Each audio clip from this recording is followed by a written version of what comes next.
હા, 220માં શ્લોકમાં જે તત્સાધનમ નવવિધા ભક્તિસ, એમાં જે નવવિધ ભક્તિને સાધન કીધું છે, પ્રેમ ફલરૂપ જે પ્રેમ છે એના માટે, તો એ નવવિધ ભક્તિમાં જે શ્રવણાદિ ભક્તિ છે એમાં જ્ઞાન પ્રાપ્ત થાય એ એઝ અ અંગભૂત છે એનું, કેમ કે મહાત્મ્ય સહિત સુદૃઢ સર્વતોધિક સ્નેહી ભક્તિ આપણામાં જોઈએ છે, તો એને અંગભૂત માનવું એમાં કે શ્રવણાદિમાં જ જ્ઞાનની પ્રાપ્તિ થશે.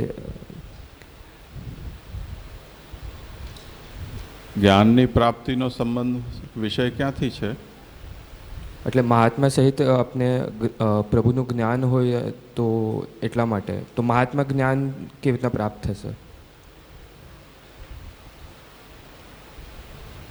ક્યાંથી છે આ પ્રશ્ન ફરીથી કહો.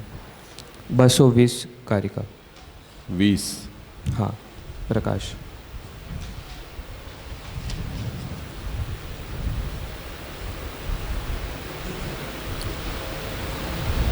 હા, એમાં કઈ જગ્યાએ? શ્રવણાદિ નામ સાધનત્વે પ્રમાણમ ગીતા. હા હા, તો શું હોય એમાં? તો એમાં આપણે જે પહેલાં આપણે જોયું છે કે મહાત્મા જ્ઞાન પ્રભુનું હોવું જોઈએ, તો એમાં પ્રીતિ અધિક થાય પ્રભુમાં. તો એ મહાત્મા જ્ઞાન આપણને કેવી રીતના મળશે આ સંદર્ભમાં? કેમ કે અહીંયા સાધન તો પ્રેમ નવવિધ ભક્તિને કીધું છે, પ્રેમ પ્રાપ્તિનું સાધન.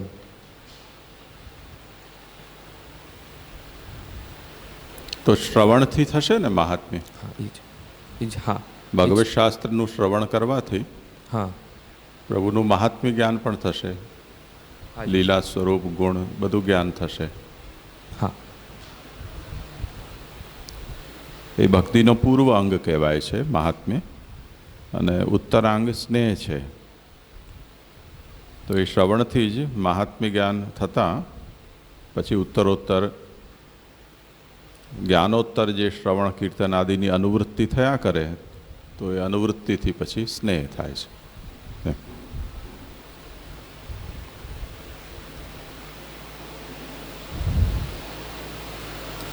करें आगे. तत्र आदितः साधनान्याः 227वीं कारिका आप लेते हैं. क्योंकि अब भक्ति मार्ग के अतिरिक्त और कोई मार्ग शेष नहीं है, तो सभी जीवों को अपने कल्याण के लिए भक्ति मार्ग में ही प्रवेश करना चाहिए. पर भक्ति मार्ग में भी भगवान की कृपा यदि नहीं होती है तो भक्ति मार्ग का फल भी प्राप्त नहीं होता है. इसलिए अब जो मुख्य रूप से जिनको भक्ति मार्ग का उपदेश दिया जा रहा है, वो उन जीवों को कि जिनके ऊपर भगवान की फलदान करने की इच्छा रूप कृपा है. यानी भगवान ने भक्ति मार्ग के लिए जिन जीवों का वर्ण कर रखा है, ऐसे जीवों को अब क्या करना, उसके लिए अब आरंभ से उसका साधन बताते हैं. इसमें श्री पुरुषोत्तम जी ने ये बात यहाँ उठाई है उत्थानिका के विवरणतया, कि 226वीं कारिका में ये कहा है कि हरि कृपा नहीं होगी उसको भक्ति मार्ग में भी कुछ हासिल नहीं होगा. इसलिए महाप्रभु जिनके ऊपर भगवान की कृपा हो चुकी है, ऐसों के लिए यहाँ उपाय बता रहे हैं. तो ये तो बात अब परस्पर विरोधी हो जाती है कि कृपा हो चुकी है तो फिर अब साधन की आवश्यकता क्या बची? कृपा बल से ही सब कुछ हो जाएगा. और अगर कृपा नहीं हुई है तो साधन करने पर भी कुछ नहीं होने वाला है. तो ये कुछ ऐसी बात है कि जो समझ में नहीं आती है. इसलिए अब आगे पुरुषोत्तम जी ने ये कहा है कि शंका इस तरह से कि ननु यद्देवं तदा कृपयैव फल सिद्धे है साधन वैयर्थ्यम.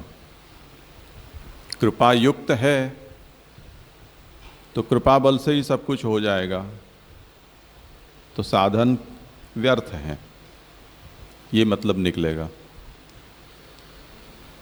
तो साधन शास्त्रार्थापत्या तद्वारैव प्राप्य है इति निश्चित्य कृपया अनुग्रहाख्य धर्मांतर रूपत्वात् तस्य भक्ति कारणतायाः भक्ति हेतु निर्णये विवेचितत्वात् अनुग्रहेण भक्तेः सिद्धावपि तदवस्थारूपस्य प्रेम्णः साधन सापेक्षत्वात् स यथा सिद्ध्येत् तथा साधनान्याः। तो भक्ति हेतु निर्णय में प्रभु शरण ने इन विषयों पर बहुत ही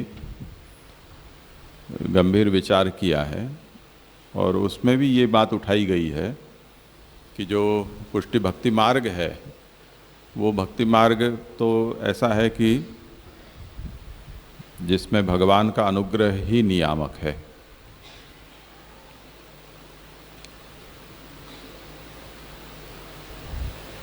तो भगवान के अनुग्रह से जहाँ पर जीवात्मा को फलदान होता है ऐसा ये भक्ति मार्ग है। तो उसमें कोई साधनों की गति नहीं है,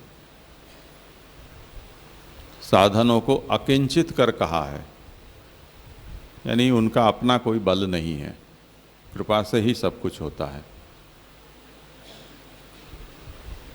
तो उस स्थिति में फिर साधन क्यों कहे गए हैं? कोई भी व्यक्ति पुष्टि मार्ग को जानने का प्रयास करेगा तो पहले षोडश ग्रंथ देखेगा, साधन दीपिका देखेगा। तो ये करो, वो करो, ये मत करो, वो मत करो। तो जैसे और जब जगह साधनोपदेश दिए गए हैं उसी प्रकार के साधनोपदेश यहाँ भी मिल जाएंगे। अब इतने सब साधन आप कह रहे हो और दूसरी ओर ये आप कहते हो कि कृपा से ही सब कुछ होने वाला है, ये तो कृपा का मार्ग है। तो ये मार्ग का जो शीर्षक है उसकी गतार्थता यहाँ मार्ग में दिखती नहीं है। मार्ग कृपा का है और कहे साधन रहे हो, ऐसी कैसी बात है? तो अब उसको पुरुषोत्तम जी इस तरह से समझाते हैं कि कृपा का मार्ग है, परंतु उसका मतलब ऐसा है कि जो प्रेम है, भगवत प्रेम, वो उसका प्राकट्य साधन सापेक्ष है, साधन निरपेक्ष प्रेम का प्राकट्य नहीं है। तो जिस प्रकार से कृपा का उदाहरण हम भगवान के अवतार काल में कृपा पात्र जीवों का देते हैं, उसमें तेनाधीत श्रुतिगणा नोपासित महत्तमा अव्रता अतप्त तपसा सत्संगान माम उपासता, वहाँ ये दिखाया गया कि वो किसी भी प्रकार के उन्होंने साधन नहीं किए हैं फिर भी भगवत प्राप्ति उनको हुई है। तो वहाँ तो कृपा का मार्ग है ऐसा दिखलाई देता है कि बिना साधन किए भगवान उनके बीच में अवतरित हो गए और फल रूप में भी उनको प्राप्त हो गए। यहाँ तक कि भक्तों को या जीवात्मा का जो साधन करने होते हैं वो साधन भी स्वयं भगवान ने उनकी ओर से कर लिए, जिससे कि प्रक्रिया अधूरी न रहे। तो स्नेह में महात्म्य का ही आवश्यकता रहती है और अनवतार काल की प्रणाली में पहले महात्म्य ज्ञान होता है, उसके बाद स्नेह होता है। वहाँ भगवान का स्वरूप प्राकट्य हो जाने के कारण पहले स्नेह प्रकटा दिया, महात्म्य रह गया, तो पीछे याद आई कि अरे ये तो कमी रह गई। तो भगवान ने ये किया कि कोई बात नहीं, अब बता देते हैं महात्म्य। तो बासी खा के और ब्रह्मांड का दर्शन करा दिया, या वरुण लोक में जाके और वरुण को पाँव में पटकवा दिया, इंद्र को पाँव में पटकवा दिया। ऐसे ऐसे सब महात्म्य बाद में बतला कर उसकी खाना पूर्ति भगवान ने अपने सामर्थ्य से कर दी, जिससे कि नारद जी ने जो भक्ति का लक्षण कहा है वो अधूरा न रह जाए। महात्म्य ज्ञान पूर्वस्तु सुदृढ़ सर्वतोदिक स्नेहो भक्ति। तो वहाँ तो हमें पूरी पूरी कृपा दिखाई देती है, परंतु यहाँ तो ऐसा नहीं है। अनवतार काल में तो जो भक्ति मार्ग के उपदेश हैं उनको देखें तो साधन ही साधन दिखलाई देते हैं। और जहाँ कहीं भी किसी को कुछ ऐसी फरियाद रहती है कि नहीं, सिद्धि नहीं प्राप्त हुई, प्रेम नहीं हुआ, आसक्ति नहीं हुई, व्यसन नहीं हुई, तो वो उसके नुक्स भी निकालते हैं तो यही कहते हैं कि ये नहीं किया होगा इसलिए नहीं हुआ, ये साधन नहीं किया इसलिए नहीं हुआ, इतने कम जप किए होंगे, ये पाठ नहीं किया होगा, ये सुबोधनी नहीं देखी होगी, कृष्णाश्रय नहीं किया होगा, यमुनाष्टक नहीं पढ़ा होगा। तो ऐसे करके और उन्हीं साधनों को दिखाया जाता है कि इन साधनों में कमी की वजह से ऐसा होता है। इसी तरह कोई कहे कि नहीं हमने तो सब साधन किए, सुबह शाम तक लगे रहते हैं फिर भी कुछ नहीं होता है, तो कहेंगे कि कोई और प्रतिबंध विघ्न बाधा होगी, उद्वेग प्रतिबंध भोग, ऐसे कुछ वहाँ कुछ और तत्व होंगे कि जिनके कारण साधन करने पर भी सिद्धि प्राप्त नहीं हो रही है। तो उनको चेक करो और वो जो भी हों प्रतिबंध उनका निराकरण करो। विवेक धैर्य में कुछ कमी रह गई होगी, धैर्य और साधो अच्छी तरह, विवेक और साधो। तो पुरुषोत्तम जी यहाँ ये आज्ञा करते हैं कि कृपा मार्ग होने का अर्थ ऐसा नहीं है कि वो छप्पर फाड़ के और प्रेम भी प्रकट हो जाएगा। प्रेम तो साधन से प्रकट होगा, पर वो प्रकट उसके भीतर होगा कि जिसके ऊपर कृपा होगी, ये उसका मतलब है। जैसे भागवत में ये बात कही जाती है कि जो दाने धान जिनको आपने सेक लिया है, भून लिया है, जिनको आपने उबाल लिया है, जिनको कीड़ों ने खाकर सड़ा गला दिया है, उनको अगर आप खेत में बोओगे, उर्वरक भूमि है, अच्छी खाद डालोगे, तब भी उसमें से कुछ भी नहीं उपजेगा, अंकुरित नहीं होगा वो, क्योंकि वहाँ ही खोट है बीज में। बीज में वो संभावना समाप्त हो गई है कि जिससे वो अब इसमें कोई दूसरा अंकुरण हो। पर यदि बीज कृपायुक्त हुआ, आपने इन सब दोषों से मुक्त रखा, अच्छी तरह संभाल के रखा है, और उसे अगर आप बोओगे और उसका योग्य रूप से रक्षण सिंचन करोगे तो वो फूट निकलेगा। तो इस उदाहरण से हम ऐसे समझ सकते हैं कि वो कृपायुक्त है तो उसमें भक्ति के अंकुरण की, प्रेम के अंकुरण की संभावना है, और जिसमें वो अंकुरण की संभावना नहीं है वो कृपायुक्त नहीं है। तो कृपायुक्तता इस तात्पर्य से है, और उसी अर्थ में ये अनुग्रह मार्ग या पुष्टि मार्ग है कि जिसके ऊपर भगवान की पुष्टि होगी वो यदि भक्ति मार्ग के साधन करेगा तो भगवान के प्रति उसमें प्रेम प्रकट हो पाएगा। तो ये जो कहा है इसमें कोई विरोध नहीं है कि कृपा मार्ग है और साधन क्यों बता रहे हो, तो ये साधन सापेक्ष ही है, ऐसे समझ लो। अब दूसरे वाले में ऐसा नहीं होगा, साधन करने पर भी इसमें दूसरे से पृथकता यहाँ कैसे समझाई जाएगी कि यही साधन अगर कोई दूसरा व्यक्ति करेगा जिसके ऊपर कृपा नहीं है, तो साधन करने पर भी उसमें स्नेह का अंकुरण नहीं होगा, क्योंकि उसका वर्ण यहाँ नहीं है, कृपा यहाँ उसके ऊपर नहीं हुई है। तो ये बात यहाँ समझनी है। तो तत्र आदितः साधनान्याः, इसलिए अब साधन तो कहने पड़ेंगे। उसमें कृष्ण सेवा परम वीक्ष्य दंभादि रहितम नरम श्री भागवत तत्वज्ञम भजे जिज्ञासु आदरात्। सबसे प्रथम साधन गुरु है। तो उसके लक्षण यहाँ बताएं कि गुरु कृष्ण सेवा परायण हो, दंभ काम लोभ इत्यादि दोषों से रहित हो, श्री भागवत के तत्व को जानने वाला हो, और ऐसा नर हो यानी स्त्री न हो, ऐसे गुरु को जिज्ञासु आदर से भजे, उसकी सेवा करे। अब ये जो लक्षण हैं उनमें एक एक जो लक्षण बताए हैं उनके विषय में उसकी उपयोगिता या आवश्यकता क्यों है उस पर विचार करते हैं कि यो ही गुरु सेवाम उपदेक्ष्यति, स्वयं चेत्ताम उत्तमाम जानीयात तदा कथम न स्वयं कुर्याद इति सेवा पर एव गुरु। सबसे पहला लक्षण कहा कि कृष्ण सेवा परायण होना चाहिए। सेवा परायणता क्यों? क्योंकि ये भक्ति मार्ग है, वो भक्ति शब्द का अर्थ होता है प्रेम सेवा, भज धातु का अर्थ होता है सेवा, उसमें 3 प्रत्यय है, वो प्रेमार्थक है। तो प्रेम सेवा ये भक्ति का अर्थ है। तो सेवा मार्ग है। सेवा मार्ग में गुरु उपदेश भी सेवा का ही करेगा शिष्य को कि सेवा करो। तो गुरु जो सेवा का उपदेश करता है वो स्वयं यदि सेवा करता है तो वो उसे उत्तम जानता है तभी करेगा। यदि स्वयं सेवा नहीं करता है तो इसका मतलब ये निकला कि जिसका उपदेश कर रहा है वो उसे उत्तम नहीं जानता है। तो गुरु सेवा परायण होगा, उससे ये समझ में आएगी बात कि वो स्वयं भी भगवत सेवा को उत्तम जानता है। तो सेवा परायणता आवश्यक है।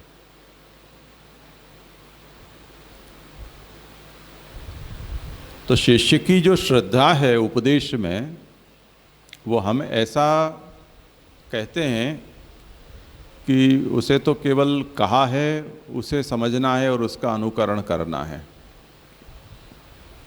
हमारा ये काम नहीं है कि कौन क्या करता है ये देखना। शिष्य को ये देखना है कि मुझे क्या कहा जा रहा है। पर ये बात सही होते हुए भी वचन का प्रभाव तब तक नहीं पड़ता है जब तक कहने वाले में वो आचरण हम देखते नहीं हैं।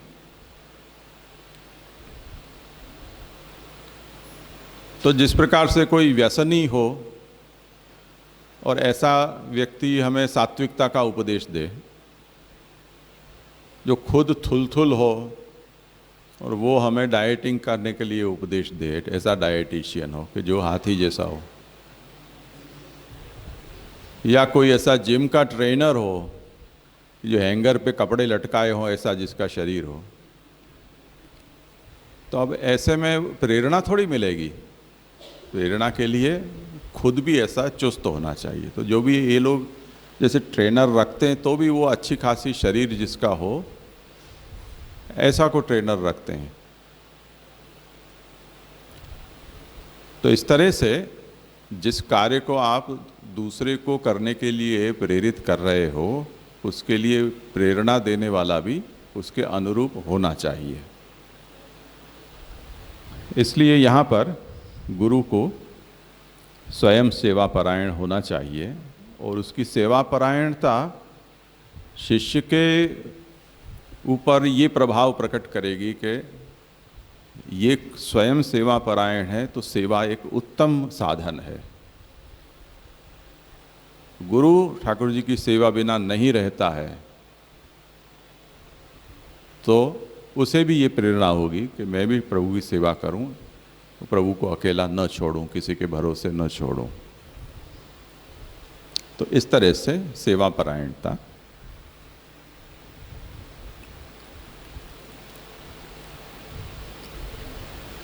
ये बड़े बड़े संगीतकार होते हैं,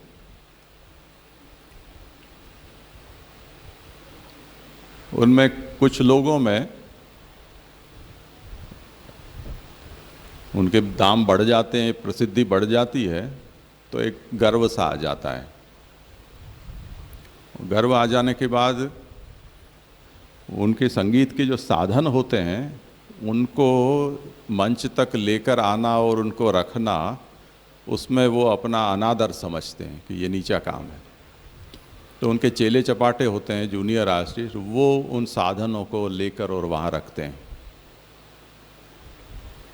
उस विषय में शिव कुमार शर्मा का बहुत सुंदर एक इंटरव्यू था।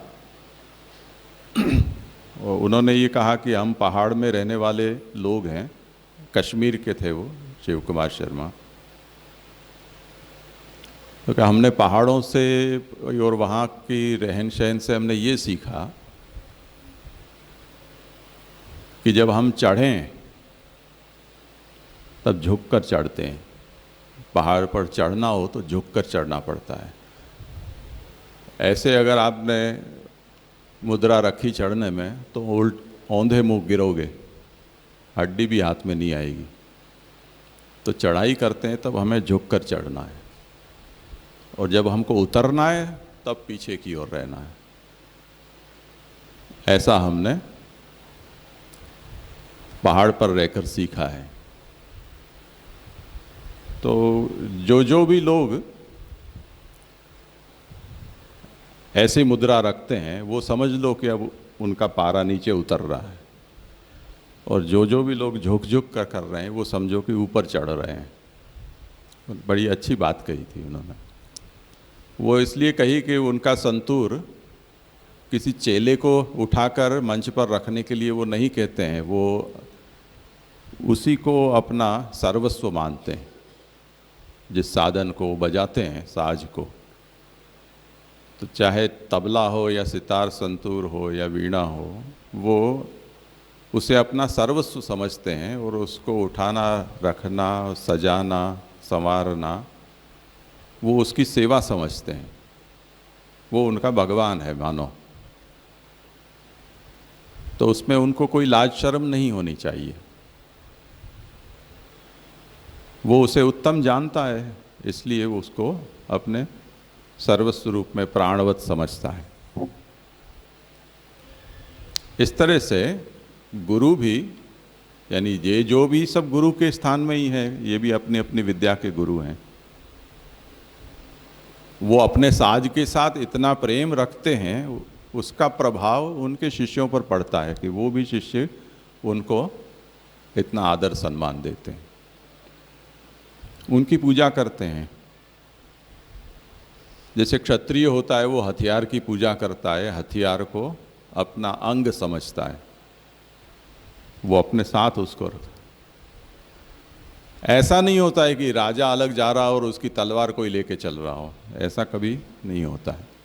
कोई कहे कि कृपानाथ आपको इतना वजन उठाना पड़ रहा है तो तलवार मुझे दे दो, खंजर मुझे दे दो, ऐसा नहीं होता है।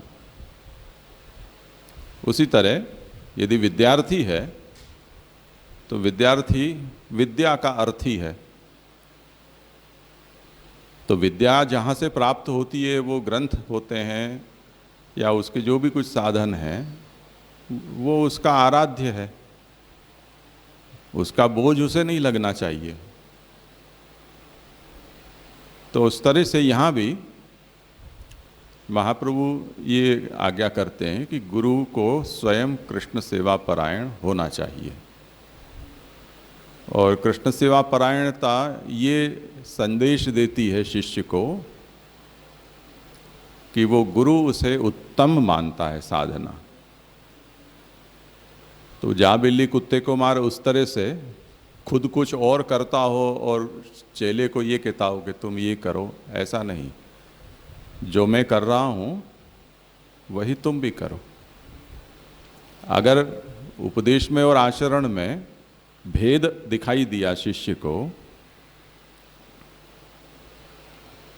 तो शिष्य उपदेश का अनुसरण नहीं करेगा, जो कृति है उसका अनुसरण करेगा। क्योंकि जहाँ भी हमें कुछ अपने व्यवहार से हटकर कुछ करना पड़े, जिसमें हमारा व्यवहार बाधित होता हो, सोना, खेलना, खाना पीना, घूमना, लौकिक करना, तो जितने भी धर्म के आचार हैं वो सब ऐसे ही होते हैं कि हमारी जो सांसारिक प्रावाहिक जो क्रिया हैं उनमें रुकावट डालते हैं, क्योंकि वो समय भी उनका वही है, लोक में भी वही है। तो जब तक धर्मनिष्ठा हमारी प्रकट नहीं होती है तब तक वो धर्म हमें स्पीड ब्रेकर से प्रतीत होते हैं कि अरे ये तो अभी मैं नहीं कर सकता हूँ, मुझे ये करना पड़ेगा।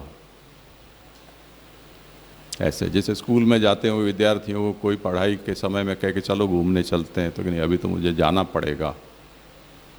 वो पड़ेगा ऐसा ही बोलना पड़ता है उसको, क्योंकि वो उसकी स्वाभाविक रुचि का विषय नहीं है, उसको ज़बरदस्ती उसमें जोड़ दिया गया है, तो कोलू के बेल की तरह लगा हुआ है, तो पढ़ेगा पढ़ेगा करेगा वो।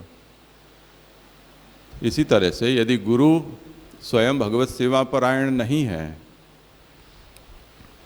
उपदेश चाहे कितना ही कह रहे,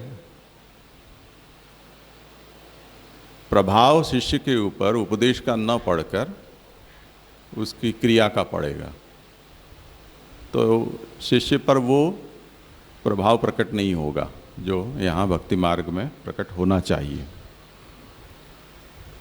तो शिष्य को ये कहा जा रहा है कि अगर तुम भगवत सेवा के मार्ग में प्रवृत्त होना चाहते हो, भक्ति करना चाहते हो, तो गुरु भी भक्त हो, इसे तुमको देखना चाहिए, तो ही तुमको प्रेरणा मिलेगी। दोनों तरफ महाप्रभु की ये बातें हैं, शिष्य के लिए भी है और गुरु के लिए भी है कि तुम अगर उपदेशक बनना चाहते हो तो जिसका उपदेश देते हो उसकी उत्तमता तुम खुद भी समझो, तो खुद भी उसका आचरण करो। दूसरा, दंभादि रहितम नरम, ये जो भी भगवत सेवा है वो उसमें ये दोष नहीं होने चाहिए कि दंभवश सेवा हो या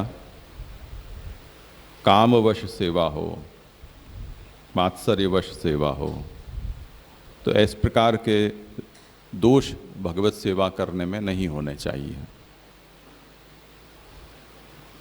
क्योंकि सेवा एक क्रिया है, परंतु उसका जो भावनात्मक पक्ष है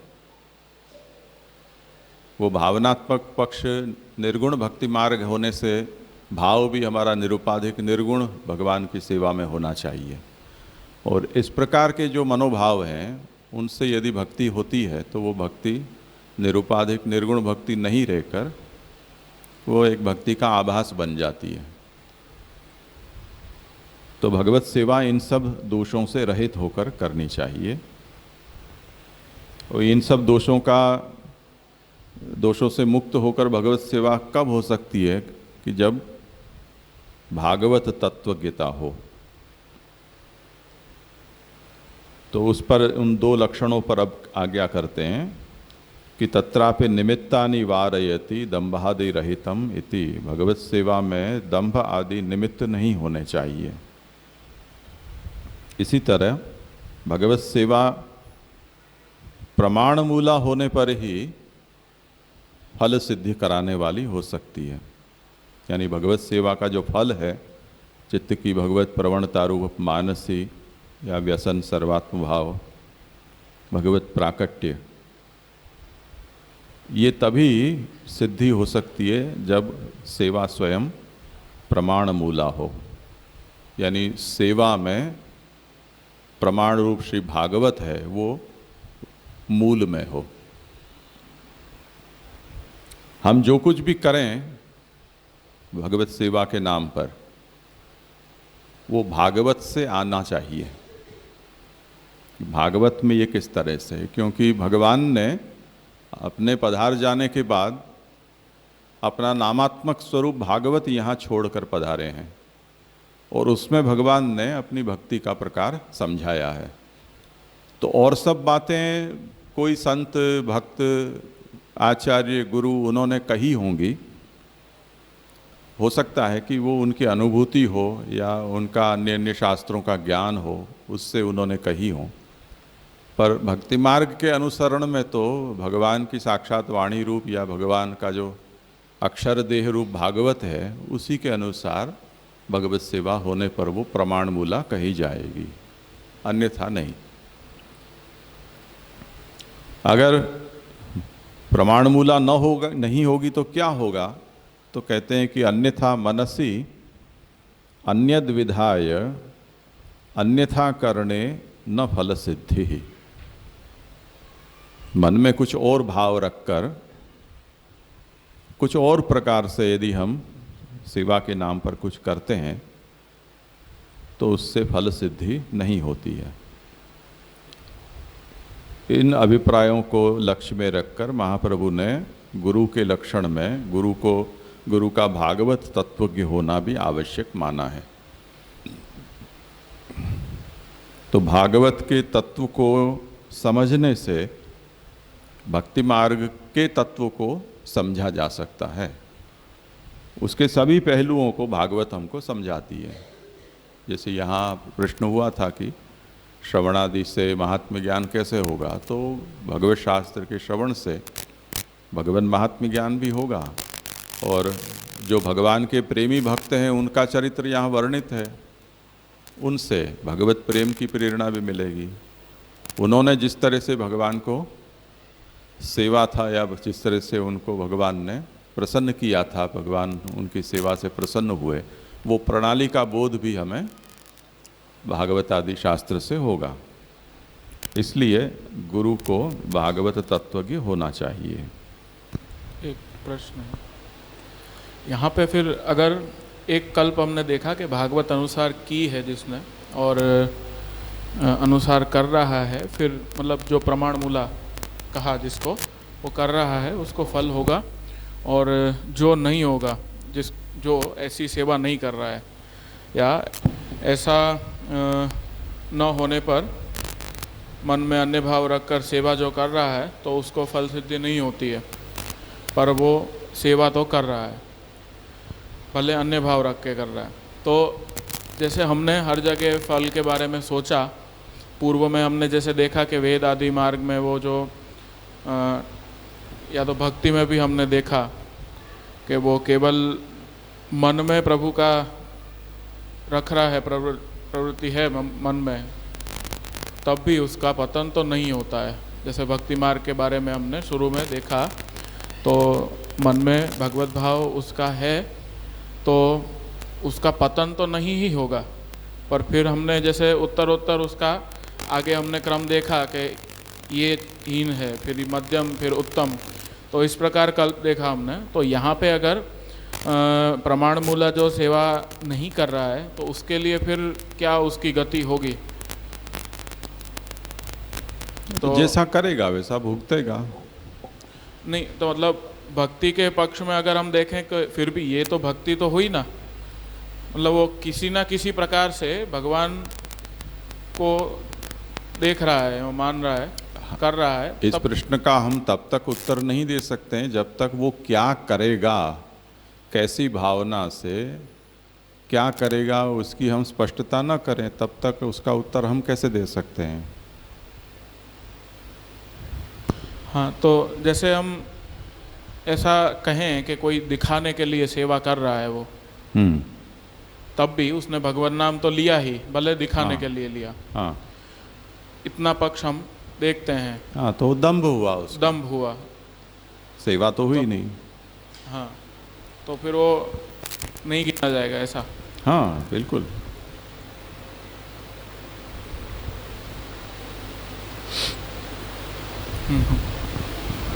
क्योंकि हम तो जो देखते हैं वो तनुवित्त का विनियोग देखते हैं। अगर कोई सेवा काल में सेवा संबंधी कुछ संभाषण करता है तो उसकी वाणी का परिचय होता है, उस वाणी से उसके मनोभाव का परिचय होता है। वह मानो कि कोई चुपचाप किए जा रहा है, तब तो उसके तनुवित्त का विनियोग ही हमको दिखाई देता है कि उसने सेवा में क्या क्या समर्पित किया है और क्या क्या सेवा संबंधी क्रिया की है। उसके मन के भाव तो हम जानते नहीं हैं, पर भगवान, हमारी दृष्टि बाहर से भीतर की ओर होती है, भीतर का हमें ज़्यादा पता नहीं चलता है।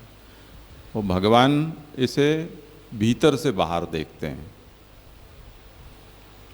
तुम्हारे अंदर क्या चल रहा है, वहाँ से भगवान देखते हैं। तो भगवान का भार भी वहीं होता है। तो अण्वप्युपाहृतम भक्तैः समे तोषाय कल्पते, बहुवप्युपाहृतम अभक्तैः न मे तोषाय कल्पते, ऐसा भगवान कहते हैं। अणुमात्र भी अगर मुझे भक्ति से तुम समर्पित करते हो तो मुझे उससे परम संतोष होता है, और बहुत कुछ भी तुम भक्ति रहित मुझे समर्पित करते हो तो मुझे संतोष नहीं देती है वस्तु। तो भगवान का दृष्टिकोण तो साफ है, पहले भावना को देखते हैं, उसके बाद उसकी वाणी, क्रिया और दूसरा सो भी साज श्रृंगार वैभव उसे देखते हैं। इसलिए मनसी अन्यद विधाय अन्यथा करणे फल सिद्धि न, ऐसा महाप्रभु कहते हैं। तो भगवान मन में देखते हैं कि तुम्हारे मन में क्या चल रहा है। तो यदि दंभ से आप कर रहे हो, किसी कामना के वश कर रहे हो, किसी मात्सर्य से कर रहे हो, तो कुछ भी किया धरा मान्य नहीं होता है। गृह शुश्रूषणम मह्यम दासवत यद अमायया, ऐसे भगवान कहते हैं। जैसे घर का नौकर घर के सब काम करता है, उस तरह से भक्त मेरी सेवा करे, अमायया, वो अमायया करे।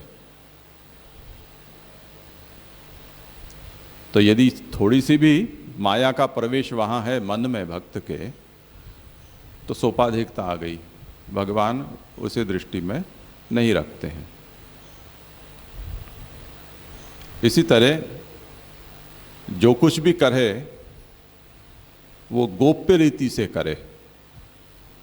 कृतस्या परिकीर्तनम, जो कुछ भी करे उसका कीर्तन न करे कि मैंने ये किया, मैंने वो किया, न वो किसी को दिखाए कि मैंने ये किया, मैंने वो किया। क्योंकि जैसे ही तुमने कहा, तो जिसको कहा उसको तुमने भगवान माना है, भगवान के लिए किया, वो भगवान को तुमने भगवान नहीं माना, ये सिद्ध हो गया। क्योंकि जो तुम करना चाहते थे वो उसे प्रसन्न करने के लिए करना चाहते थे, तब तक तो वो भगवान था। पर अब उससे तुमको कुछ रिस्पॉन्स नहीं मिला और मैंने किया है वो मैं किए बिना कुछ रह नहीं पा रहा हूँ, तो जिसको भी कहोगे वो तुम्हारा भगवान होगा।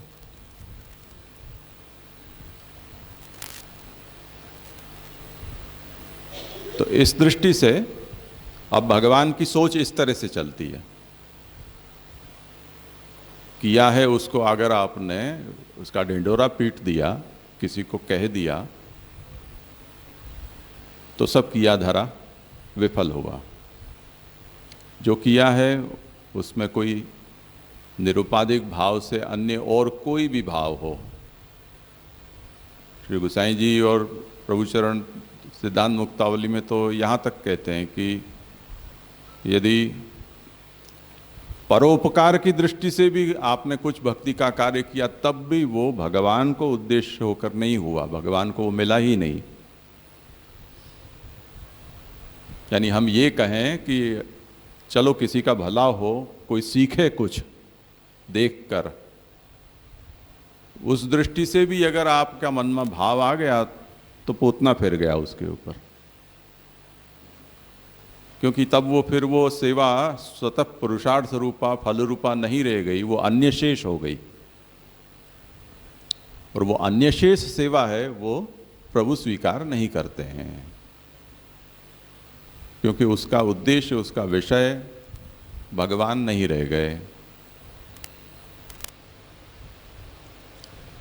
इसलिए अनाविष्कुर्वन अन्वयात, इस ब्रह्म सूत्र में भाष्यकार इसी बात पर जोर देते हैं कि हम जो कुछ भी करें वो भगवान के अलावा और कोई न जाने, उस तरह से हमें करना है, तभी वो भगवान उसको स्वीकार करते हैं। तो इसलिए इतना सब करने पर भी वो भगवान के देखने लायक भी न रह जाए आपकी सेवा, ऐसा न हो, उसके लिए महाप्रभु ये आज्ञा करते हैं कि भागवत तत्व की होना गुरु का बहुत आवश्यक है, क्योंकि ये सब रहस्य भागवत से ही पता चलते हैं।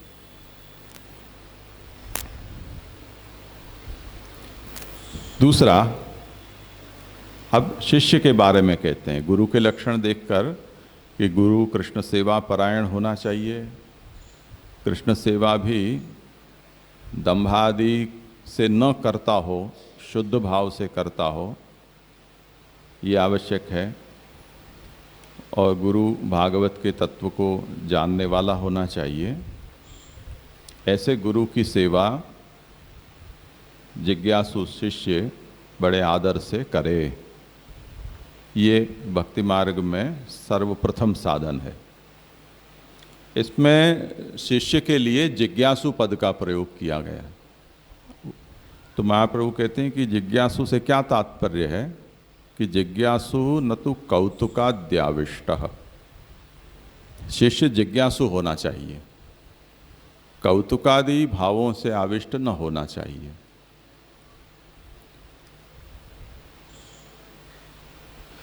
जैसे जिज्ञासा का मतलब है हम वकील के पास जाते हैं, ये समस्या है, इसमें मार्गदर्शन करें, क्या कानून है। हमने उनसे कानून जाना, अब उसके अनुसार हम करेंगे। कोई चार्टर्ड अकाउंटेंट के पास जाएंगे कि ये हमारी आर्थिक समस्या है, इसको कैसे सुलझाएं। वो बताएगा कि इस तरह से आपका प्लानिंग करें टैक्स का, उसके अनुसार हम प्लानिंग कर देंगे। डॉक्टर के पास गए, ये समस्या हमारी शारीरिक मानसिक है, क्या करना, वो बता देगा कि इसे ऐसे करो, तो हम वो उस हिसाब से करेंगे।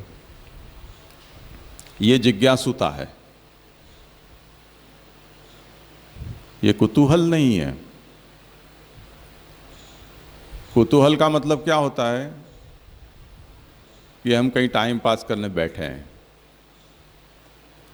या कोई यात्रा में जा रहे हैं, आसपास की सीट में जो दो चार दूसरे लोग भी बैठे हैं। अब चुप तो रह नहीं सकते, भगवान ने हमारी वागेंद्रिय दी है, न वो चुप रह सकता है ना आप चुप रह सकते हो, कुछ तो बोलोगे ही ना। कहाँ तक जाओगे, कहीं भी जाए तुमको क्या लेना देना। कहाँ से आए हो, क्या काम करते हो, ऐसे बात शुरू कर देते हैं। अब क्या आपको कुंडली मिलानी है, आपकी कन्या देनी है या उसका कन्या लेनी है, आपको नौकर रखना है, क्या है, तू क्या है, इतना सब पूछने के पीछे। कुछ लोग सहयात्री को बुरा न लगे कि ये अशिष्ट व्यक्ति है या मेरे प्रति दुर्भाव रखता है,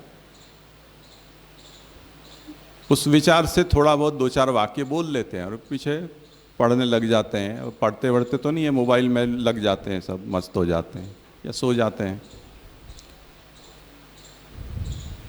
तो चलो वो तो ठीक बात है, ये एक शिष्टाचार है कि भी 4-6 घंटा यात्रा करनी है, तो वो भी सामाजिक प्राणी है, आप भी सामाजिक प्राणी हो, तो परस्पर एक दूसरे के प्रति सद्भाव प्रकट कर लिया। पर और ज़्यादा खोद खप्पड़ आप कर रहे हो तो वो भी जानता है कि इसको मेरे से कुछ लेना देना नहीं है, मुझे भी उससे कुछ लेना देना नहीं है, पर कुतूहलवश हम कुछ भी यहाँ वहाँ की बातें उल्टी सीधी बोलते रहते हैं, पूछते रहते हैं, जिससे कि वो समय कट जाए। हम पैदल कहीं जा रहे हैं, न तो बटुए में कुछ रुपए पैसे, न सामान उठाने के लिए झोला है, हम तो किसी के घर जाना है और यहाँ वहाँ देख रहे हैं, यों यों। कोई बाजार में दुकान में कुछ चीज़ लटकी हुई तो उसको देख रहे हैं, कोई आने जाने है उसको। अब वो देखने में क्या उद्देश्य है आपका? कोई ठेले वाला कुछ बेचने के लिए लेकर खड़ा है, आपकी वहाँ दृष्टि पहुँची तो उसमें बड़ा आशा जाग गई कि चलो कोई मिल गया ग्राहक, मेरी बोनी हो जाएगी, तो वो हाथ कर करके और ऐसे ऐसे बुलाएगा। तो हम कहेंगे नहीं, हम तो कहीं जा रहे हैं, तुमसे कुछ लेना देना, हम खरीदी करने थोड़ी निकले हैं। कोई रिक्शा वाला दिख गया, नज़र मिल गई, तो रिक्शा वाला यूँ करेगा, खाली है कहीं जाना है तो ले जाऊँ। कोई हम तो ऐसे ही पैदल ही जा रहे हैं, पास में ही जाना है, कुतूहल बस ऐसे ही यहाँ वहाँ ताक झाँक कर रहे हैं। ये जो दृष्टि है हमारी, उसमें जिज्ञासुता नहीं है। जिज्ञासुता कब प्रकट होती है कि जब किसी के ऊपर हमारी नज़र टिक जाए कुछ क्षण से ज़्यादा क्षण तक, तब हमारा मनोयोग उसमें है ऐसा प्रतीत होती है, सामने वालों को भी होती है, हमारे अंदर भी कुतूहल से विशेष जिज्ञासा जागी है, ऐसा कहा जाता है। और उसमें भी यदि हमें सचमुच में हमारे लिए कुछ इससे जानना है, कुछ हासिल करना है, कुछ करना है, उसके लिए जब हम कुछ पूछते हैं, किसी का संपर्क करते हैं, तो वो जिज्ञासुता कहलाती है। करना धरना कुछ नहीं है और केवल पृच्छा ही करनी है, तो वो जिज्ञासुता नहीं कहलाती है। तो अब जो गुरु है उससे ये भी देखना है कि वो गुरु बनकर बैठा है तो सभी तरह के लोग उसके पास आएंगे, तो कुतूहल से आविष्ट होंगे ऐसे लोग भी उसके पास आ सकते हैं। उसे उसकी जिज्ञासुता को जांचना है कि वो जो भी कुछ प्रश्न कर रहा है या जो कुछ भी वो चर्चा कर रहा है, वो क्या सचमुच में वो उसके जीवन में उतारने के लिए, ऐसा जीवन जीने के लिए वो पूछ रहा है, तत्व की जिज्ञासा से पूछ रहा है, या ऐसे ही केवल टाइम पास कर रहा है। तो जिज्ञासु होना चाहिए। जिज्ञासु का मतलब ज्ञान प्राप्ति की इच्छा वाला।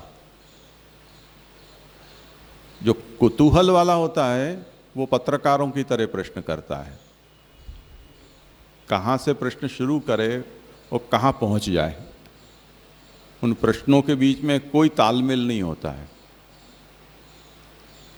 तो वो जो प्रश्न है वो केवल उसकी अखबार की रोटी सेकने के लिए किए गए प्रश्न हैं, कि जिससे कि कुछ हेडलाइन बन सके और उससे उसका अखबार बिक जाए, ये उसका हेतु होता है। ये कुतूहल है, पूछने के लिए पूछना, सचमुच में उसको उसकी जानने की इच्छा नहीं है।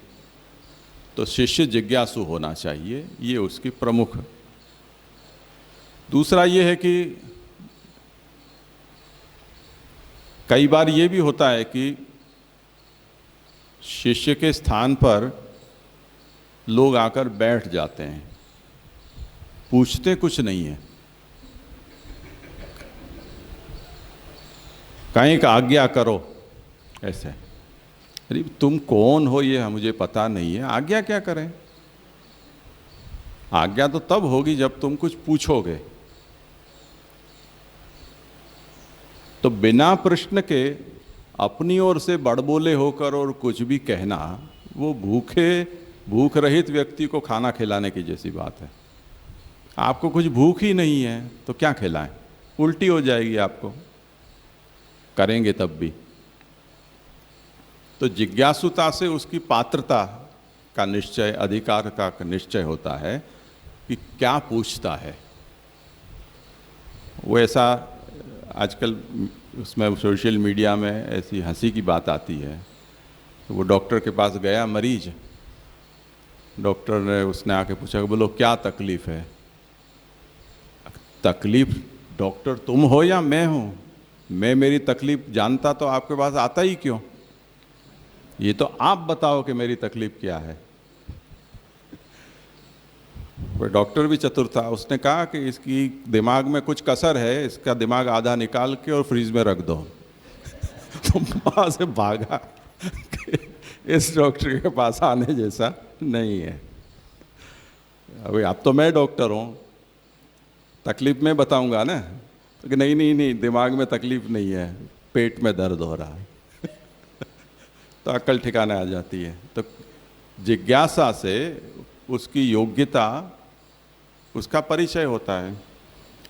अगर जिज्ञासा नहीं करता है, हो सकता है कि वो कोई दुराशय वाला न हो, वो अति मूढ़ हो, क्योंकि मूढ़ता में भी ऐसा प्रभाव प्रकट होता है कि आदमी सुन्न हो जाता है, कुछ बोल नहीं पाता है।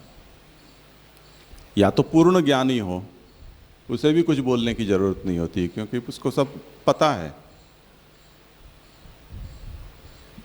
जो भी कुछ बोलता है, पूछता है, वो बीच वाला होता है। यश्च मूढ़तमो लोके यस्य बुद्धि परंगतः। लोक में जो मूढ़ में मूढ़ हो वो चुप होता है, या परम बुद्धिशाली होता है वो चुप होता है, बोलने वाले सब बीच के होते हैं। तो जो बुद्धि जिसकी पारगामी हो चुकी है उसे भी किसी की सलाह की जरूरत नहीं है।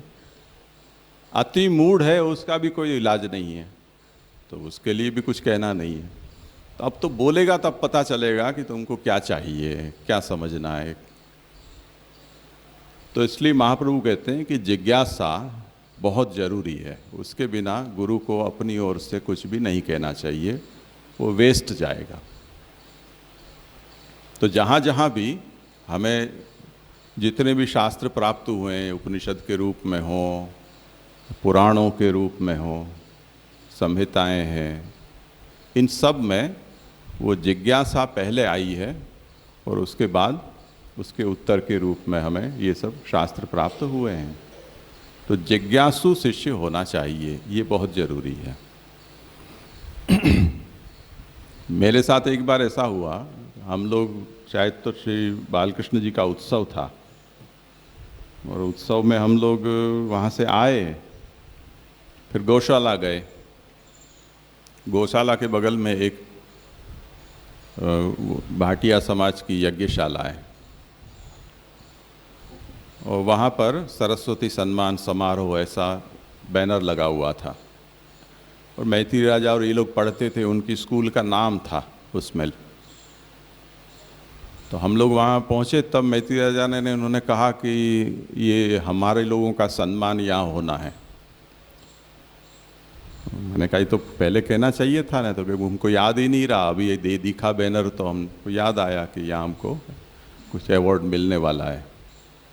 तो मैंने कहा तो जाओ लेकर आओ, हमें गौशाला में बैठा हूँ। तो वो लोग गए, तो बंडी और ऐसा सब पहने हुए थे, वहाँ सेवा में से सीधे आए थे। तो वहाँ गए तो जो सम्मान करने वाले थे उन्होंने पूछा कि कहाँ से आओ, कैसे आए हो। तो उन्होंने कहा कि मेरे पिताजी भी आए हैं वो गौशाला में। तो कि तो अच्छी बात है, उनके हाथ से ही सबको पुरस्कार वितरण करेंगे। तो वो लोग लेने आए, तो मैं भी पहुंच गया, कोई काम तो था नहीं। अब मुझे पता नहीं कि ये पूरा फंक्शन किस तरह से कौन आयोजित कर रहा है। पहले मन में तो हुआ कि स्कूल का हो तो स्कूल में होना चाहिए, 2 कदम दूर उनकी स्कूल थी। तो यज्ञशाला में ये करने का क्या प्रयोजन। फिर बैठा दिया, पीछे कहा अब 2 शब्द कहो। अब एक तो हम वहाँ बैठक जी में से आए थे, थके हुए थे और 4 बजे का समय हो गया था, चाय भी मिली नहीं थी। तो अक्ल भी अच्छी काम नहीं कर रही थी। तो अब जो भी दिमाग में उस समय आया वो मैंने कहा। ताली तो बज गई, तो उनके चेहरे पर हवाइयाँ उड़ रही थी।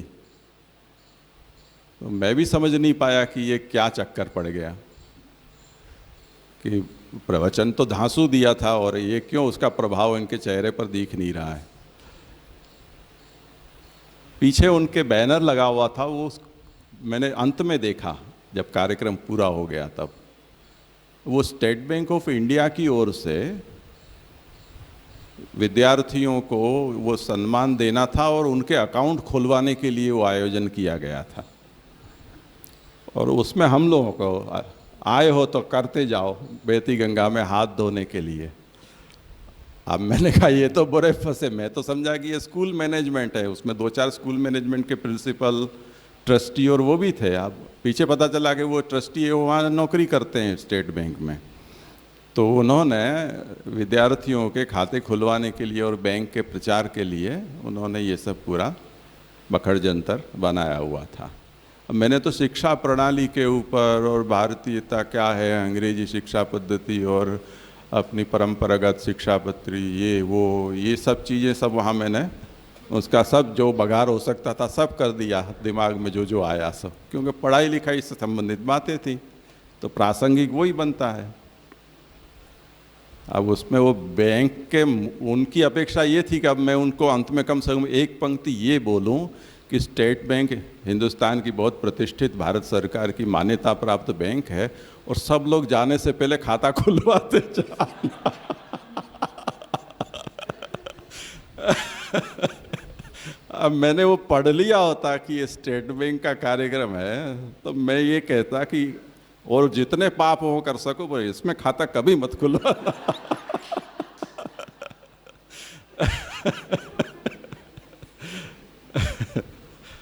क्योंकि अनंत जन्मों के पाप एकत्रित हो जाए तब स्टेट बैंक में खाता खुलता है और उस बैंक का मुंह देखना पड़ता है, ऐसा सबका अनुभव है।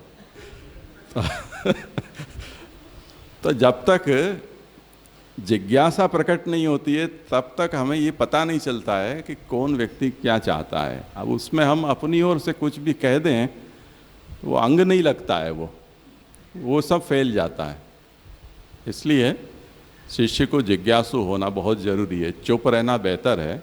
इसलिए ऐसा एक मुहावरा है कि आप बोलें तभी जब चुप रहने से वो ज़्यादा कीमती हो शब्द,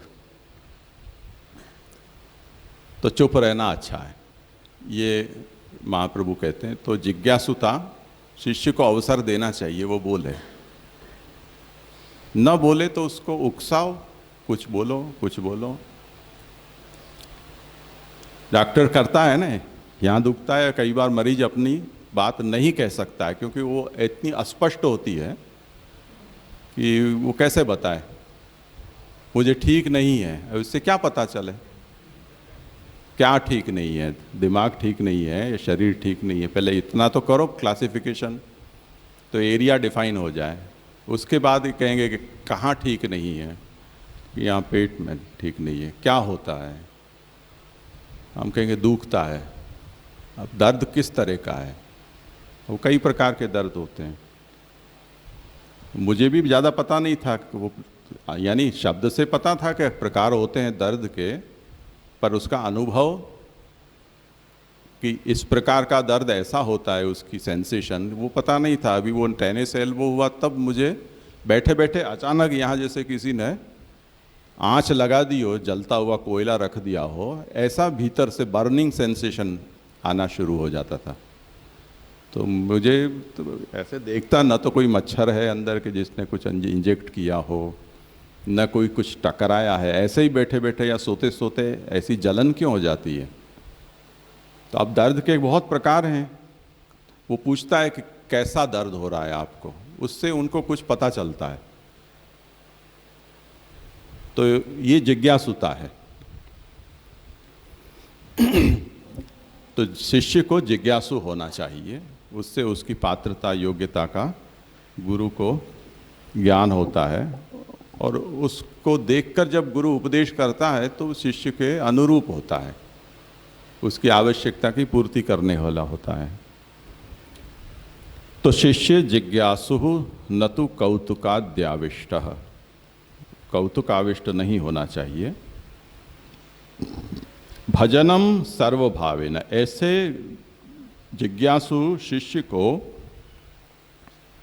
ये कृष्ण सेवा परम वीक्ष्य में जो लक्षण कहे गए हैं, ऐसे गुरु का आदर पूर्वक भजन करना चाहिए।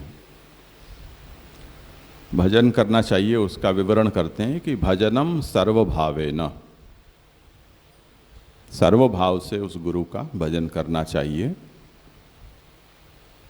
मतलब तदुक्त प्रकारेण भगवत सेवा कर्तव्या। गुरु का भजन दो तरह से होता है, एक गुरु की परिचर्या और दूसरा भजन गुरु की आज्ञा का पालन। तो जिस तरह से हमारे यहाँ वर्णाश्रम की परंपरा में ब्रह्मचर्य आश्रम में ब्रह्मचारी गुरुकुल में रहता है और गुरु के गृह कार्य आदि जो भी है वो सब करता है, और साथ साथ गुरु जो आज्ञा देते हैं उनका पालन भी करता है, उस प्रकार से जिज्ञासु शिष्य को गुरु का भजन करना चाहिए और गुरु जो भी आज्ञा दें उस आज्ञा के अनुसार भगवान की सेवा उसे करनी चाहिए। ये प्रथम कर्तव्य है। जी जी, एक हाँ जी जी, हमने ये जब शुरू हुआ मतलब विशिष्ट रूप वेदार्थम फलम प्रेम च साधनम, तो वहाँ हमने साधन के तरह नवविधा भक्ति देखी, वो जब शुरू हुआ तब। और यहाँ भी हमने कृपा युक्त से जो शुरू हुआ ये श्लोक का, तो वहाँ भी हम प्रथम साधन की तरह वहाँ गुरु का देख रहे हैं, तो दोनों जगह साधन आ रहे हैं मतलब। तो ये चैप्टर चेंज है, आपने प्रमेय रत्न संग्रह उसके हिसाब से तो समझाया था कि अभी निर्गुण भक्ति मार्ग की बात आ रही है, लेकिन अगर हम पूरा भक्ति मार्ग के हिसाब से देखें तो ये इसका सब चैप्टर है, मतलब जो विशिष्ट रूप वेदार्थ हुआ उसके अंदर एक निर्गुण पुष्टि भक्ति मार्ग, मतलब वो बड़े भक्ति मार्ग की बात है, इसमें छोटे या दोनों अलग अलग है, मतलब उतनी एक जिज्ञासा रही। साधन दोनों जगह आ रहा है, वहाँ भी आया, क्योंकि ऐसे देखे तो महाप्रभु जी अभी आगे जो साधन बताएंगे उसमें भी नवविधा भक्ति तो आ ही रही है कोई ना कोई हिसाब से, मतलब भजन करो या ठाकुर जी की सेवा आदि से, तो नवविधा भक्ति कोई ना कोई फॉर्म में तो आ ही रही है। तो इसको मतलब थोड़ा जिज्ञासा। इसमें ऐसा है कि आरंभ में संक्षेप में पूरी प्रक्रिया बता दी है, अब उसकी डिटेल वर्कआउट कर रहे हैं, ऐसा समझ लो।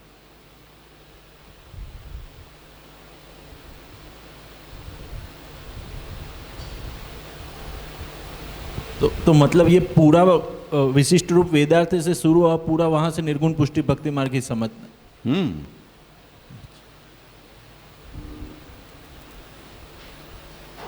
उसकी भूमिका है ना ये।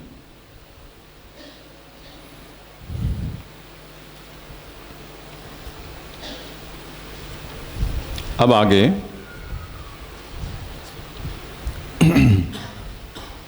सच दुर्लभ इति, यानी जिस प्रकार के लक्षण यहाँ गुरु के बताए गए हैं ऐसे गुरु कलिकाल में तो दुर्लभ होते हैं। तो तेनापि वक्तव्यम प्रकारम आह, उस स्थिति में अब क्या करना चाहिए उसका प्रकार भी अब आगे कहा जा रहा है। पुरुषोत्तम जी ने इसको इस तरह से समझाया है कि ननु अत्र मूलेव कुठारा पातः इत्याकांक्षायाम कलेहे बलिष्ठत्वेन अग्रिमेषु गुरुलक्षणा भावम आलोच्य स्वस्मिन्नेव एतन्मार्गीय गुरुत्वम नियच्छन्तः आहु। कि गुरु के लक्षण बताने पर आधुनिक जो जिज्ञासु शिष्य है उसके लिए भी एक तरह से धर्म संकट हो जाएगा, क्योंकि ऐसा गुरु तो कोई प्राप्त होना नहीं है। तो साधन का आरंभ में जो उपदेश दिया वहीं पर ये कुठारापात हो गया। तो महाप्रभु ने कलिकाल की बलिष्ठता को देखते हुए आगे होने वाले में गुरु के लक्षण इस प्रकार के होने कठिन होंगे, इसलिए मार्ग का गुरुत्व भगवान महाप्रभु ने अपने अंदर ही स्थापित कर लिया है। और उस स्थिति में महाप्रभु ये आज्ञा करते हैं कि यदि मैंने कहे उस प्रकार के लक्षण वाले गुरु प्राप्त नहीं होते हैं तो तात्पर्य ये है कि महाप्रभु को ही गुरु मानकर और आगे जो कहा जा रहा है वो उनकी आज्ञा का पालन रूप भक्ति मार्ग का अनुसरण करना चाहिए। और इसका उदाहरण हमारे यहाँ महाभारत की कथा में एकलव्य का प्रसिद्ध है। द्रोणाचार्य ने उनको उनकी पाठशाला में प्रवेश नहीं दिया, तो भावना से उनको ही गुरु मानकर उनकी मूर्ति बनाकर गुरु पूजन करते हुए उसने शस्त्र विद्या का अभ्यास किया। इस तरह से तो तदभावे स्वयं वापि मूर्तिं कृत्वा हरे क्वचित परिचर्याम सदा कुर्यात् तद्रूपम तत्र च स्थितम। इस प्रकार के लक्षण वाले गुरु यदि प्राप्त नहीं होते हैं तो स्वयं ही हरि की मूर्ति करके और कहीं ऐसे अनुकूल स्थान में जाकर कृष्ण की परिचर्या सदा करें और स्वयं द्वारा जो कृष्ण मूर्ति की सेवा की जा रही है उसमें किसी तरह का संशय न रखे कि मैं जो कर रहा हूँ वो प्रभु स्वीकार करते होंगे कि न करते होंगे। तो इसको कहते हैं कि स्वयं भगवान मूर्ति पधरा कर और उनकी सेवा करे तो कहाँ करे? क्वचित देश विशेषे, क्वचित पद का यहाँ निरूपण करते हैं कि सत्परिपंथी नाम अभाव युक्ते, जहाँ सज्जनों को प्रतिबंध करने वाला कोई न हो ऐसे अनुकूल स्थान में जाकर और भगवत मूर्ति का भजन करे। अयमेव अस्य मार्गस्य प्रकारः उत्तमः। ये मैं जो ये मार्ग आपको बता रहा हूँ उसमें यही उत्तम प्रकार है। यन्मूर्तौ कृतं सर्वं भगवती कृतं भवति। स्वयं ही भगवान मूर्ति पधरा कर और उनका भजन किया जा रहा है, उसमें किसी गुरु की प्रेरणा, आज्ञा या कोई विधि या प्रतिष्ठा आदि कुछ नहीं है, तो उस स्थिति में उस भगवत भजन का भगवान अंगीकार करते होंगे कि नहीं करते होंगे, क्या करेंगे या नहीं। ऐसी यदि आशंका होती है तो उसका निराकरण करते हैं कि ऐसे गुरु के बिना स्वयं जो भगवान मूर्ति की सेवा करते हो तो उसमें भी जो भगवान मूर्ति को तुम करोगे वो भगवान को ही कर रहे हो, ऐसा समझना चाहिए। अब इसमें अभी तक ऐसा कभी किसी ने किया नहीं है, बिना गुरु के किसी भी धर्म मार्ग में कहीं कोई करता हो, ऐसी परिपाटी नहीं है। तो सभी जगह ये व्यवस्था होती है कि कोई मार्गदर्शक होता है।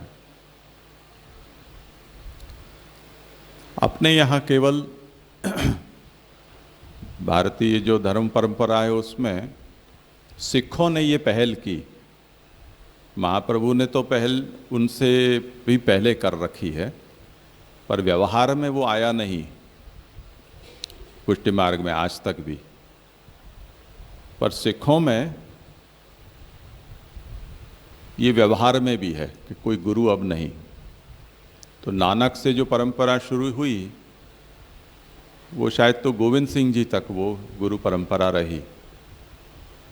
वो गोविंद सिंह जी ने इस परंपरा को बंद किया कि अब कोई आगे गुरु नहीं होगा, जो ग्रंथ है वो ही गुरु है।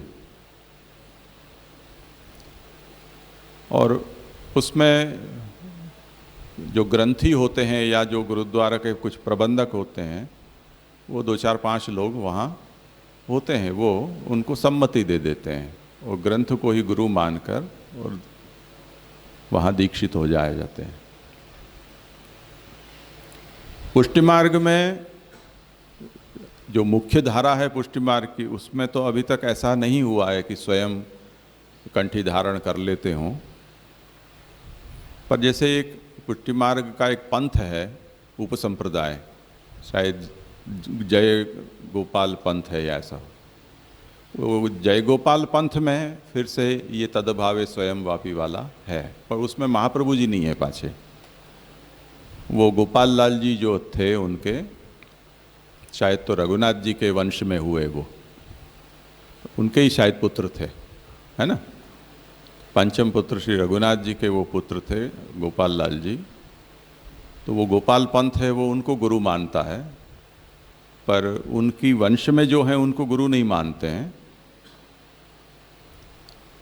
कुछ वो एक वृक्ष का एक वो होता है ठूंठ, उसको वो गुरु के स्थान में मानकर उसकी परिक्रमा करते हैं, उसके ऊपर कंठी होती है वो खुद पहन लेते हैं। मंत्र भी कुछ होता होगा, गोपाल गोपाल ऐसा कुछ मंत्र बोल लेते हैं और वहाँ उस संप्रदाय के जो 2-4-5 लोग होते हैं वो उनको कहते हैं कि आज से तुम हमारे पंथ के हो गए।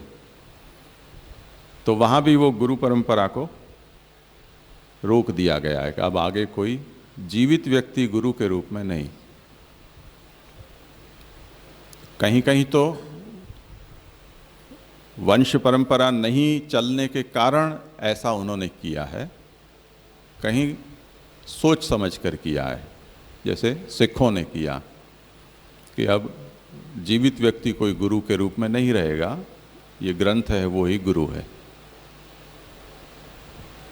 आजकल जैसे वो बायोमेट्रिक और ये सब सिस्टम शुरू हो गई है, उसमें गुरु के रूप में अगर हम ये कहें कि भीतर प्रवेश देने वाला वो गुरु है, मार्ग प्रवेश देने वाला, उस तरह से अब बड़ी बड़ी जो कंपनीज होती है वहाँ पर सुरक्षा के लिए आदमी को न रखकर सेंसर रख दिए जाते हैं कि भाई आप अंगूठा दबा दो या आपकी आँख है उनको स्कैन कर लो, कहीं पंजा रख दो, तो वो ही आपको प्रवेश देने का काम करेगा, क्योंकि आदमी का भरोसा नहीं, वो बहुत घपला मारते हैं। तो पहले जो सरकारी नौकरियां होती थी उसमें आने पर समय पर रजिस्टर में सिग्नेचर करते थे, जाने के समय करते थे। अब उसमें तो रजिस्टर घर ले जाकर फुर्सत से कभी भी, क्योंकि चेकिंग तो कब भी होने वाली है, तो महीना भर की सिग्नेचर आके एक साथ कर देते। किसी को सिखा दिया कि ये कर दिया करो, तो उसके बजाय वो कर देता था, तो आदमी तो बहुत गड़बड़ घोटाला करता है। तो इन लोगों ने कहा कि चलो अब उसके बजाय ये रखो, अंगूठा दबा के घुसो, अंगूठा निकाल के जाओ। अंगूठा काट के तो कोई देगा नहीं एकलव्य की तरह कि ले जाओ मेरा अंगूठा जब जरूर पड़े तब चिपका देना। तो जीवित व्यक्ति की व्यवस्था को वहाँ हटा दिया गया। यही बात है, वो महाप्रभु भी यहाँ कुछ कहना चाहते हैं कि ये जो मैं कह रहा हूँ वो अब ऐसी बात है, वो तो कलिकाल अभी बहुत लंबा चलेगा, अभी कलिकाल का तो 5-5.5 साल ही हुए हैं, अभी और भी कुछ लाख साल हैं। तो इतने लंबे समय तक अगर ये आगे के लिए यही मार्ग है, कोई अवतार तो होना नहीं है, होगा तो वो मार काट के लिए ही होगा, कोई कंठी पहनाने वाला तो अवतार होगा नहीं। तो उस स्थिति में कोई इस आशा पे बैठा रहे कि कोई गुरु आएगा तब उद्धार हो, तो महाप्रभु कहते हैं कि उसकी आवश्यकता नहीं है। आचार्य चरण ही गुरु हैं और उनकी वाणी उनका उपदेश है। क्योंकि युक्ति से अगर इस बात को समझें, इस व्यवस्था की उपयोगिता, तो वो उपयोगिता इतनी ही तो है कि आप इन चीज को जानते नहीं हो, उसको कोई कहने वाला चाहिए। अब वो व्यक्ति कहे चाहे ग्रंथ कहे, बात तो वो की वो हुई। आपके भीतर यदि जिज्ञासुता है तो आपके लिए ये ग्रंथ ही पर्याप्त है और किसी व्यक्ति की जरूरत ही नहीं है। और जिज्ञासुता नहीं है, उस स्थिति में एक क्या अनेक लोग इकट्ठे होकर भी आपको मार्ग में प्रेरित करना चाहेंगे तब भी कुछ होना धरना नहीं है, क्योंकि आपके अंदर ही वो योग्यता नहीं है।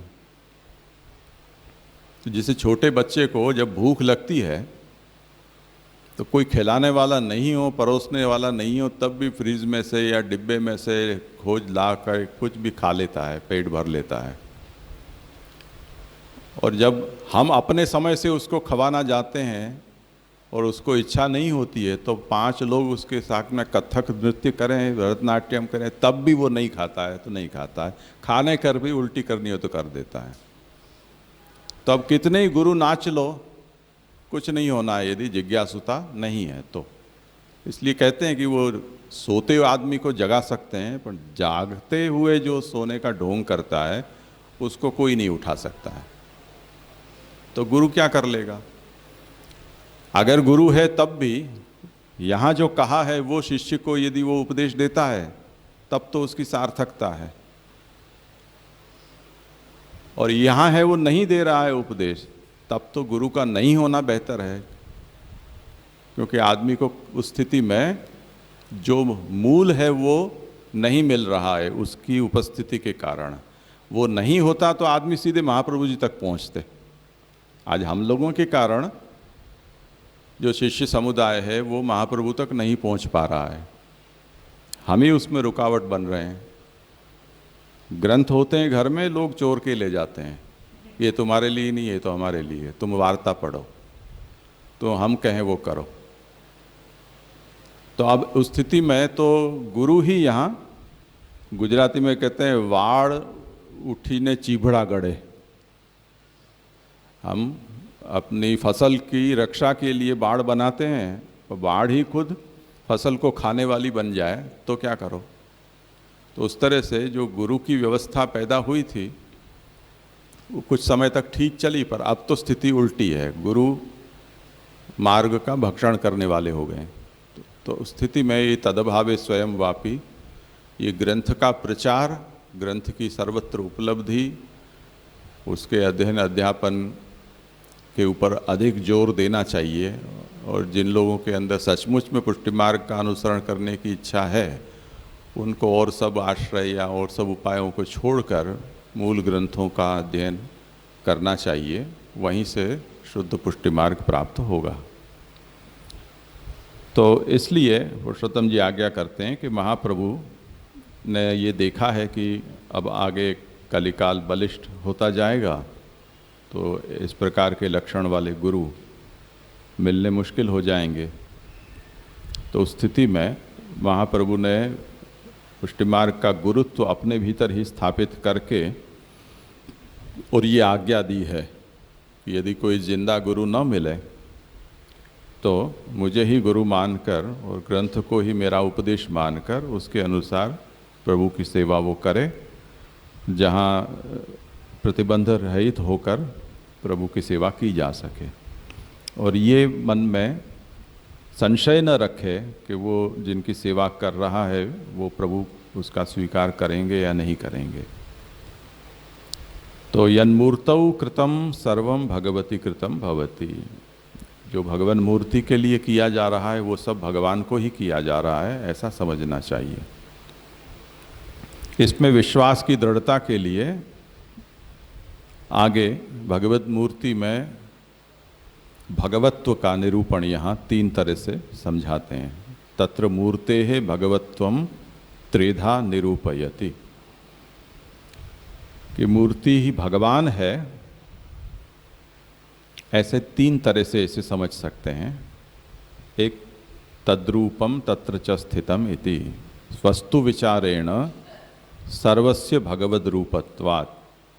ब्रह्मवाद के सिद्धांत के अनुसार सर्वम खलु इदम ब्रह्म इत्यादि वचनों से वस्तु मात्र जो है वो भगवान ही है, यानी भगवान ने ही इन सभी नाम रूप कर्मों को धारण किया है। इसलिए सब कुछ जब भगवान है तो जिस भगवान मूर्ति का सेवन हम करते हैं वो भी भगवान ही है। पर भगवान की जो स्थिति है, एक वो सब कुछ में भगवान होना वो एक सामान्य न्याय से है, सामान्यतया भगवान है।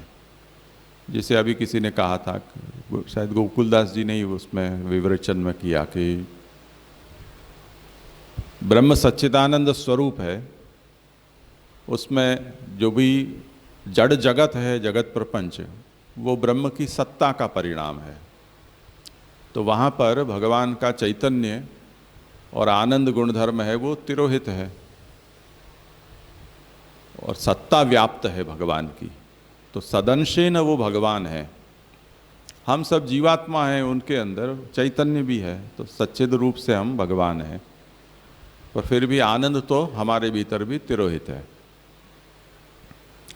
तो किसी के मन में ये हो कि ब्रह्मवाद के सिद्धांत के अनुसार सब कुछ भगवान हैं, परंतु जिस मूर्ति में भगवत भजन कर रहे हैं वो मूर्ति रूप जो अधिष्ठान है, वहाँ चैतन्य और आनंद तो आविर्भूत नहीं है, तो वहाँ भगवान की जो भगवत्ता है वो कुछ धर्मों के तिरोधान पूर्वक है, पूर्ण रूप से वहाँ भगवान का आविर्भाव नहीं है।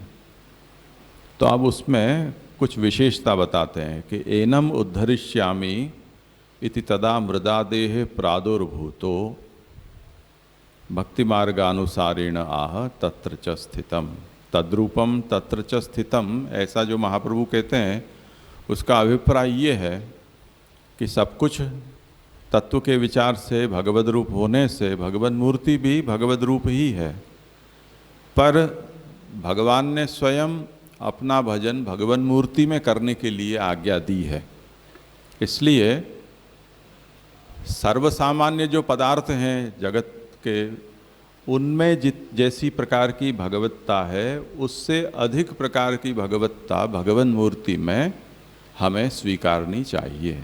यानी भगवान ने ये चाहा कि आप मेरी मूर्ति में भजन करो मेरा, तो भगवान उसके लिए उस रूप में आविर्भूत हुए हैं और मैं इस रूप से इस जीवात्मा का उद्धार करूँगा। ऐसी इच्छा से जिस पदार्थ की भी वो मूर्ति हो उसमें वो भगवान प्रादुर्भूत होते हैं। ये भगवान की भक्ति मार्ग के अनुसार उस अधिष्ठान में विशेष स्थिति है।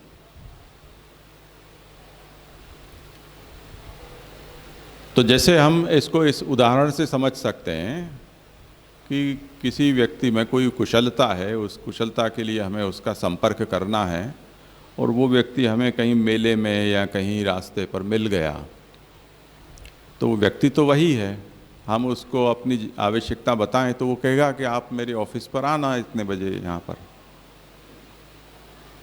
तो जो यहाँ मिला है वो हमें वहाँ भी मिलेगा, पर वहाँ उसकी स्थिति विशेष रूप से है। यहाँ एक हमारे जैसे एक नागरिक की तरह वो घूमने फिरने निकला है या खरीदी के लिए निकला है और वहाँ वो उस कार्य के लिए उपस्थित है। तो जो भगवत मूर्ति में भगवान की जो स्थिति है वो भक्त के उद्धार के लिए विशेष इच्छा से हुई स्थिति है। तो ये भगवान का वहाँ अभिनिवेश विशेष हो गया। तो ये भक्ति मार्ग के अनुसार है। मूर्तौ स्थितम, ये कहा नहीं, तद्रूपम तत्र स्थित तत्र च स्थितम। तद्रूप यानी भगवान का रूप, तत्र यानी मूर्ति में। तो भगवान का रूप वहाँ मूर्ति में स्थित है। कैसे? परम यत्र हस्तः तत्र हस्तः, यानी मूर्ति में जो हस्त का दर्शन हो रहा है वो भगवान का ही हस्त है। इसी तरह तत्तद अवयवेषु तत्तद अवयवाः इति, भगवान मूर्ति के जो भी अवयव हैं वो सब भगवान के ही अवयव हैं, ऐसा समझना चाहिए।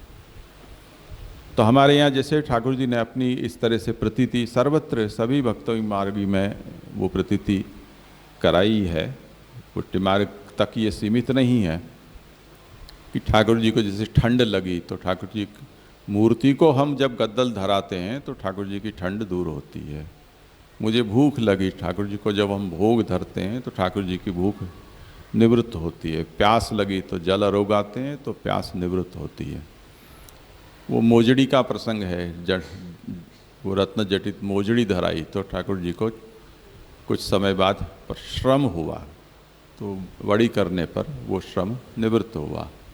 तो यहाँ पर ऐसा नहीं होता है कि जिनको उपचार हम ये सब करते हैं वो कोई और है और उपचार से जन्य सुख दुख है उसका अनुभव कोई और करता है, ऐसा भेद नहीं है। जिसको उपचार किया जाता है उसी को वो उसी रूप में वो उपचार से सुख और दुख की अनुभूति ठाकुर जी करते हैं। तो इस तरह से जो डोकरी का जो प्रसंग आता है, बालकृष्ण लाल थे वो मदन मोहन जी बन गए, तो उसने यही सोचा कि ठाकुर जी को ठंड लगी है इसलिए सिकुड़ गए हैं और उन्हीं को मालिश करके और ठाकुर जी ने उसकी भावना को समझकर और मदन मोहन जी का स्वरूप उनके सामने प्रकट किया। तो यन्मूर्तौ कृतम तत्सर्वम भगवती कृतम भवती। तो ये भेद नहीं है, ये बात यहाँ समझाई गई है। तात्पर्य ये है कि मूर्ति में भगवत भजन करने वाले को, यानी गुरु के द्वारा कोई प्रतिष्ठा नहीं हुई है,